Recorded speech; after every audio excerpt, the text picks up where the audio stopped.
Hi, എല്ലാവർക്കും നമസ്കാരം. ഞാൻ ഉണ്ടാക്കാൻ പോണത് ഇപ്പോൾ മാങ്ങ, ഇഞ്ചി, പിന്നെ ഒരു 10 ചെറിയ കഷ്ണം, പിന്നെ ഒരു 4 വെളുത്തുള്ളി ചീയത്, 2 പച്ചമുളക്.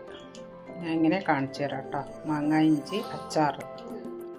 കടായി വെച്ചിട്ട് ഇപ്പോൾ അരയിൽ ചില്ലി ഇട്ടു. ഇതിനെ ഒന്ന് പൊടിക്കണം. ഞാനിപ്പോൾ ഡയറക്റ്റ് മുളക് പൊടിയല്ല ഇടുന്നത്, ഇത്. പിന്നെ കുറച്ച് ഉലുവ,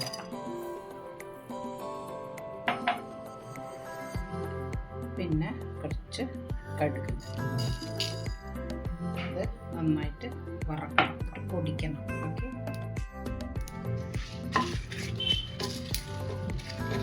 നന്നായിട്ടൊന്ന് ജസ്റ്റ് ഒന്ന് കാട്ടി എടുക്കണം.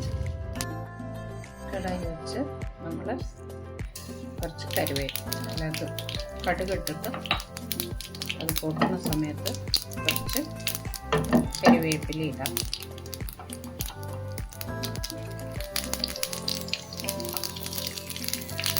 ഇനി കിട്ടി അതിൽ ഞാനിപ്പോൾ ഇത്തിരി ചില്ലി വിനെഗർ ഇട്ടിട്ട് പേസ്റ്റാക്കി അരച്ചെടുക്കണം നമ്മൾ. ഓക്കെ, നല്ല പേസ്റ്റായിട്ട് അരഞ്ഞ് കിട്ടി. കണ്ട, നല്ലോണം എണ്ണയിൽ ഒന്ന് വതക്കണം. നിങ്ങൾ നല്ലെണ്ണ യൂസ് ചെയ്തോളൂ. ഞാൻ ഇപ്പോൾ വെളിച്ചെണ്ണ ഉള്ളൂ എൻ്റെ കയ്യിൽ, അതുകൊണ്ടാണ്. നല്ലെണ്ണ ആണെങ്കിൽ നന്നായിരിക്കും. എല്ലായ്പ്പോഴും പിക്കിളിന് നമ്മൾ നല്ലെണ്ണയാണല്ലോ യൂസ് ചെയ്യുക, അല്ലേ? ഇതൊന്ന് നല്ലോണം വിതക്കിയെടുക്കാം.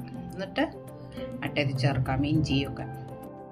കുറച്ചുകൂടി വിനിഗർ ഒഴിച്ചിട്ട് അതൊന്ന് നമ്മുടെ മിക്സി ജാറൊന്ന് ഇതാക്കിയെടുത്ത് ഒന്ന് തിളയ്ക്കുന്ന സമയത്ത് നമുക്ക് വെളുത്തുള്ളിയും പിന്നെ ഇഞ്ചി, മാങ്ങ, ഇഞ്ചി, പച്ചമുളക്, പിന്നെ അതിട്ടിട്ട് പിന്നെ തിളപ്പിക്കേണ്ട ആവശ്യമില്ല, പച്ചയോടെ.